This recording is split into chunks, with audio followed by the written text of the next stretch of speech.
Hello, and welcome to a reading from the Taliban, Afghanistan's most lethal insurgent group, written by Mark Selinsky and published by Praeger, an imprint of Bloomsbury Publishing in New York, New York. This reading is brought to you by Kensington Security Consulting, where we bring education to national security. Here we turn to snipers and their targets, murder holes and snipers. Ambushes in Afghanistan happen inside and outside, the green hell of the countryside. A senior NATO official compared the tactics to those used by Hezbollah in Lebanon. In the cities, Taliban disguise themselves in many outfits, including women's clothing. This kind of strategy is very, very difficult, not only for NATO in Afghanistan, but also in other parts of the world. The city Taliban have created their own nightmare for coalition and Afghan security forces in urban areas. Cleverly hidden Taliban snipers fire from inside buildings, often with impressive accuracy. In towns and cities, Taliban gunmen bore holes in the homes of sympathizers or hostages, giving snipers a direct line of fire up to 400 meters. The Taliban use camouflage and keep the holes small enough to go unnoticed from a distance. The Taliban's marksmanship has improved. Although U.S. trainers have struggled to increase the accuracy of ANA marksmen, the Taliban have produced excellent sharpshooters. Their use of camouflage, effective stalking, high-powered optics, and coordinated attacks have made them formidable marksmen. One Taliban sniper was particularly deadly. In 2009, an intense struggle began, reminiscent of the famous sniper duel in Stalingrad, where elite Red Army and Wehrmacht snipers faced off in a deadly contest. A British officer was determined to find and eliminate the Taliban's top shooter. By April 2010, this Taliban sniper had killed 7 British troops over 5 months. The youngest among his victims was 19.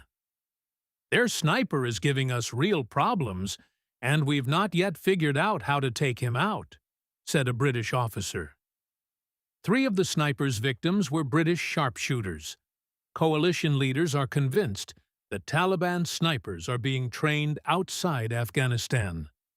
The snipers kill and wound non-combatants. One was a middle-aged part-time postman in England who had earlier served in elite British units like the SAS. An official combat artist stationed in Afghanistan, Graham Lothian was taking photos of military operations when a Taliban sniper shot him in his left hand in late June 2013. The tragic thing is that he was a fine artist. His painting is his life, and he is left-handed, said his physician girlfriend.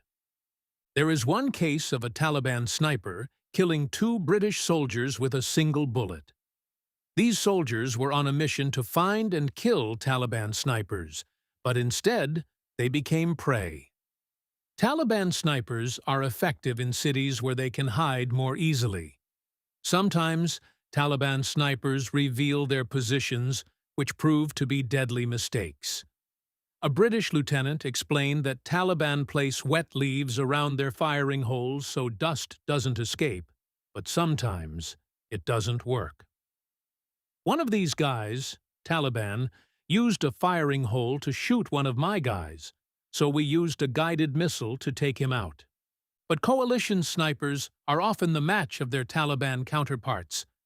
Like the best of the Taliban snipers, coalition snipers often hit their mark at long distances and often lie in wait for days to kill their prey. In 2009, British Corporal Christopher Reynolds killed his 33rd suspected Taliban. Firing from a tiny hole at a target over 2,000 yards away, crack-shot Christopher shot a man who was carrying an AK-47 and who collapsed in the arms of the Taliban behind him. "Crack shot," guffawed.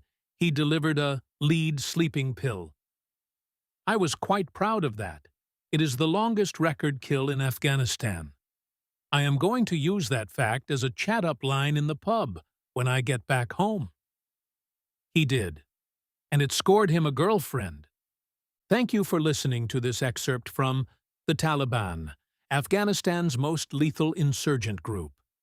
If you enjoyed it, please consider subscribing and liking.